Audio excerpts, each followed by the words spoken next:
Kita beralih ke Kota Batam, Tribuners. Di sana semarak kemeriahan hari ulang tahun ke-77 Republik Indonesia sangat terasa. Ada serangkaian kegiatan yang digelar untuk meramaikan hari spesial bagi seluruh rakyat Indonesia ini, Tribuners. Seperti perlombaan speedboat di perairan belakang Padang menuju perairan laut internasional.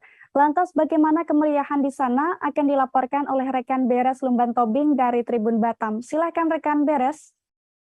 Oke baik, perlu kami laporkan begitu bahwa semarak Hari Kemerdekaan di pulau terluar, tepatnya di belakang Padang begitu, ini cukup berlangsung meriah begitu. Nah, ada serangkaian perlombaan begitu, perlombaan perahu speedboat begitu. Jadi perahu dengan ukuran mini ini beradu kecepatan di perairan internasional ataupun di perairan Selat Malaka. Nah, dengan menyuguhkan pemandangan yang cukup luar biasa begitu. Nah, terlihat jelas gedung-gedung pencakar langit Singapura begitu.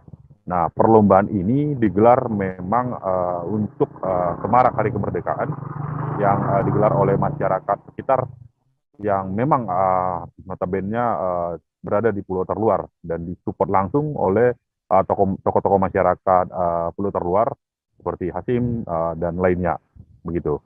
Nah, jadi perlombaan ini memang salah satu warisan budaya begitu yang sudah dimodifikasi ataupun dirubah ada konsepnya dengan menggunakan mesin. Kalau dulu begitu perlombaan ini menggunakan perahu dayung begitu. Namun hari ini seiring perkembangan zaman dilakukan perubahan hingga menggunakan mesin. Nah, kita bisa lihat langsung balapan ini layaknya seperti balapan MotoGP, hanya saja dilakukan di atas air di perairan begitu. Tak hanya kegiatan ini, juga ada kegiatan-kegiatan lainnya yang menjadi momen semarak kemerdekaan. Nah, warga Batam ataupun warga pulau-pulau terluar begitu turut datang untuk menyaksikan perlombaan ini yang memang notabene berada di perairan internasional. Kita juga bisa melihat ya bagaimana gedung-gedung gugusan Singapura terlihat jelas. Jangan lupa subscribe, share, komen, dan like ya.